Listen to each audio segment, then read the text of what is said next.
Good morning student, I am faculty of Sandipani Higher Secondary School. In my last video we discussed about the chapter number 1 of class 5th Math Magic Book. हमने class 5th के लिए Math Magic Book में chapter number 1 start किया था and there we discussed about first that chapter number 1 we discussed about the different type of fishes and there we discussed about fishermen in their boat but half. हमने थोड़ा ही पढ़ा था. Today we will that our जो topic रहेगा वो रहेगा fisherman in their boat. मतलब ये रहेगा कि जो एक नाविक होता है वो अपनी बोट में कैसे क्या ट्रैवल करता है, उसको क्या क्या प्रॉब्लम्स फेस करनी पड़ती है और कितने टाइप्स की जो है बोट वो यूज़ करता है. कल हमने सिर्फ इतना सा देखा था कि यदि नदियाँ जो होती है, रिवर्स होती है, उसमें वेव्स बहुत ज़्यादा है, बहुत ज़्यादा हवाएं चल रही है तो क्या होता है, वेव्स अप एंड डाउन होती है. तो जो फिशरमैन जो नाविक होता है, नाविक को ये डर होता है कि ऐसा ना हो कि कहीं हमारी नाव जो है मतलब बीच में फंस जाए या फिर डूब जाए. ठीक है, क्योंकि वो हमने सिर्फ डिस्कस किया था वुडन जिससे जो बनी होती है, जो लकड़ियों से मिलकर नाव बनी होती है उसके बारे में. आज हम जो है उसके आगे के टॉपिक डिस्कस करेंगे. अब बेटा हम लोग जैसे देखते हैं, आप लोग भी देखते हैं, जो यहाँ पे आप देख सकते हैं जो बोट्स हैं, ये आप देख सकते हैं it is the type of log boat है ना. ये कौन सी बोट है, लॉग बोट है. तो जो लॉग बोट होती है, this log boat do not go very far in the wind is helpful. क्या होता है, इस टाइप की जो नाव होती है लॉग बोट होती है. अब हम टाइप्स पढ़ रहे हैं बोट के, क्या पढ़ रहे हैं, टाइप्स पढ़ रहे हैं. इस चैप्टर में हम क्या पढ़ रहे हैं, अब टाइप्स पढ़ रहे हैं. अब हम देखें सबसे पहले जो लॉग बोट होती है, लॉग बोट जो होती है काफ़ी दूर तक नहीं जा पाती है. क्यों, क्योंकि उसको ये होता है कि यदि विंड बहुत ज़्यादा तेज़ चलेगी तो उसको प्रॉब्लम फेस करना पड़ सकती है, क्योंकि ये नाव इतनी अच्छे से बनी नहीं होती है, वुडन की बनी हुई होती है. तो ये क्या करती है, इस कारण से काफ़ी दूर तक नहीं जा पाती है ना. कहीं ऐसा हुआ कि बहुत ज़्यादा स्ट्रॉन्ग विंड चलने लगी या हैवी टाइड्स हो गए तो फिशरमैन को जो होती है काफ़ी डिफ़िकल्टी फेस करना पड़ती है इस वाली नाव के साथ, है ना. अब हम देखते हैं बेटा कि जो फिशरमैन होता है, फिशरमैन को क्या होता है, फिशरमैन क्या होते हैं, मछली पकड़ते हैं. या फिर पहले हम बोट की जैसे कि बात करें, जो मोटर बोट होती है, ये लॉग बोट हो गई आपकी. लॉग बोट के बाद एक हमारी होती है मोटर बोट.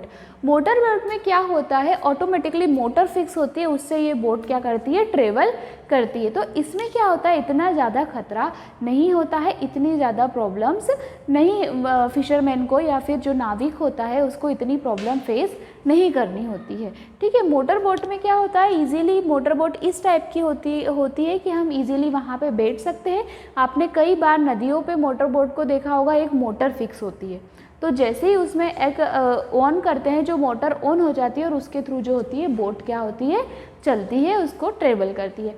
और एक होती है बिग मशीन बोट ट्रॉलर जिसको हम बोलते हैं. बहुत बड़ी बड़ी मशीन्स लगी होती है, उसमें कोई प्रॉब्लम नहीं होती है. इसमें क्या, अगर स्ट्रॉन्ग विंड भी आ जाए तो वो मशीन से क्या होता है, कंट्रोल हो जाती है, क्योंकि उसमें कंट्रोलर रहता है. ठीक है, तो इसमें क्या हुआ, जो व्यक्ति होता है, जो नाविक होता है, उसको ज़्यादा प्रॉब्लम फेस नहीं करनी पड़ती है. So you understood about the types of boat. Now we will discuss our next topic, है ना. अब हम ये हमारा चैप्टर क्या है, फिश टेल की स्टोरी है. अब आप सोचेंगे कि हम बोट की बात कर रहे थे, बोट के साथ फिशरमैन की बात कर रहे थे, वो हम इसीलिए कर रहे थे क्योंकि जो हम नेक्स्ट टॉपिक वो कैसे जाएंगे, नेक्स्ट टॉपिक पे हम ऐसे जाएंगे, जो हमारा फिशरमैन है वो फिश पकड़ने के लिए जाता है बोट से. ठीक है, तो हम फिशरमैन कई बार ये नोटिस करता है कि जो मछलियाँ होती है वो ऊपर की ओर जंप करती है और फिर नीचे की ओर पानी में चली जाती है. कई बार वो बार बार इस टाइप की अप डाउन पोजीशन पे रहती है. तो फिशरमैन को क्या होता है, फिशरमैन के पास जो नेट होता है वो नेट उसको फैला के रखना होता है ना. फैला के वो एक प्लेस पे रख देता है और फिर वो देखता है कि कितनी मछलियाँ अप डाउन कर रही. अब क्या होता है कि जैसे उसने नेट रखी है ना, नेट पे मछली आई और वापस वो जंप करके चली गई, तो इसलिए उसको एग्जैक्टली 5 to 10 मिनट उसका नेट वहाँ पे स्टे करना होता है. अब हम बात कर रहे थे बोट की और फिशरमैन की.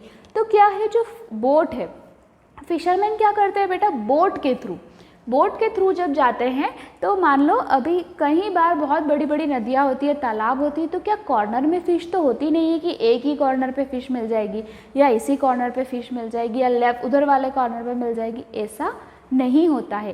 क्या होता है, कई बार फिशेज़ नदियों के बीच में होती है।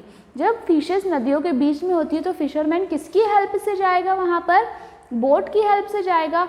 बोट की हेल्प से जाएगा तो जब वो उसमें लोग बोट यूज़ कर सकता है, मोटर बोट यूज़ कर सकता है या फिर मशीन बोट यूज़ कर सकता है।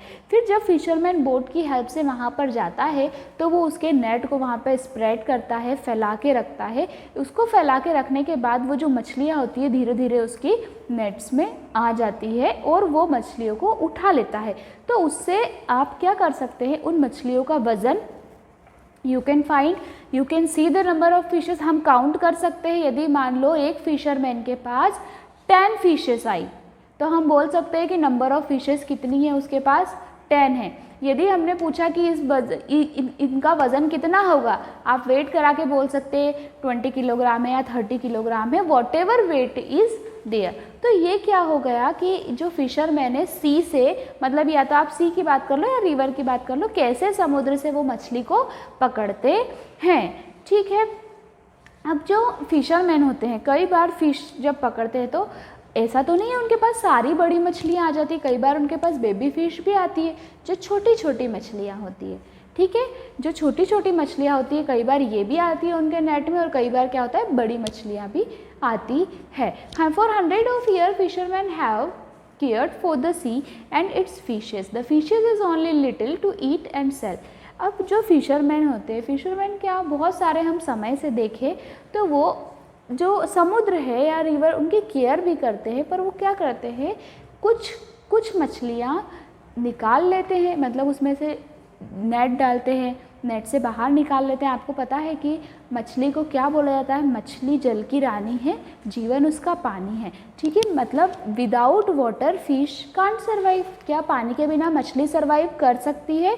नहीं, क्योंकि व्हेन वी आर स्मॉल, जब हम छोटे थे तब हमने पोयम पढ़ी है कि मछली जल की रानी है और जीवन ही उसका पानी है। मतलब यदि पानी नहीं है तो मछली का जीवन नहीं है। तो ये लोग कुछ मछलियाँ जो है कुछ मछलियाँ जब बाहर निकालते हैं तो कुछ मछलियाँ जो है ये फॉर ईटिंग यूज़ कर लेते हैं और कुछ मछलियों को ये क्या कर देते हैं, सेल कर देते हैं, मतलब बेच देते हैं। अब क्या बोल सकते हैं अपन, they said that if trawlers catch 1000 of kilogram fish every day there will be no fish left in the sea. अब अगर ये ऐसे ही करेंगे, अगर छोटी बोट होती है ना, जो छोटी छोटी बोट्स होती है, लोग बोट होती है, तो इनका तो क्या है, इनसे ये इतनी ज़्यादा मछलियाँ नहीं पकड़ पाते। लेकिन जो ट्रोलर्स होती है जैसे कि मशीन बोट, काफ़ी ज़्यादा मात्रा में इससे मछलियाँ पकड़ी जाती है। अब आप बताइए कि यदि ऐसे ही ये हज़ारों किलोग्राम मछलियाँ पकड़ते रहेंगे हर दिन, तो एक दिन क्या होगा, there will be no fish left in the sea. क्या समुद्र में कोई मछली बचेगी? नहीं बचेगी ना। कंटिन्यू आप देखिए, आज फिशरमैन कंटिन्यू मछली पकड़ रहे हैं। वो कुछ मछलियाँ या तो मार्केट में सेल करते। नेक्स्ट टॉपिक हम पढ़ेंगे फिश मार्केट, जो हमारा नेक्स्ट टॉपिक रहेगा वो फिश मार्केट ही रहेगा कि यहाँ से मछलियों को पकड़ने के बाद, कैच करने के बाद ये कैसे फिश मार्केट में सेल करते हैं। ठीक है, तो यदि हम देखें कि इतनी ज़्यादा ये मछलियाँ पकड़ेंगे, इतनी ज़्यादा फिश को कैच करेंगे सी में से, तो क्या आने वाले फ्यूचर में मछलियाँ बचेगी सी में? नहीं बचेगी। So this you have to write one assignment, you have to write one report. आपका एक असाइनमेंट है कि write a news report about the dangerous faced by the fishes in our rivers and sea. आज जो मछलियाँ हैं, है ना, मछलियाँ हैं जो डेंजर, मतलब जो खतरा फेस कर रही है, कहाँ पर, सी में और रिवर में, उसके बारे में आपको क्या करनी है, एक रिपोर्ट लिखनी है। This is your first assignment. So you understood about this. Now we will continue our next topic. अब हम डिस्कस कर रहे हैं फ़िश मार्केट के बारे में। तो क्या आपने कभी फ़िश मार्केट देखा है? If you have then see then you might know why a very noisy place. वो बहुत ज़्यादा नॉइजी प्लेस क्यों होती है? In sometimes called a fish market. बहुत ज़्यादा वहाँ पे, मतलब हम बोल सकते हैं बहुत ज़्यादा शोर होता है फ़िश मार्केट में, है ना। आज फ़िश मार्केट को देखें तो fish market is very busy today. अब हम देखिए कि many goals have brought to good cage the fisherman they are shouting out their prices of to the buyers. Fisherman ने यहाँ से फ़िश को क्या किया, कैच किया, पकड़ी, फ़िश मार्केट में ले गया। अब फ़िश मार्केट में क्या करेगा, वो उसको सेल करेगा।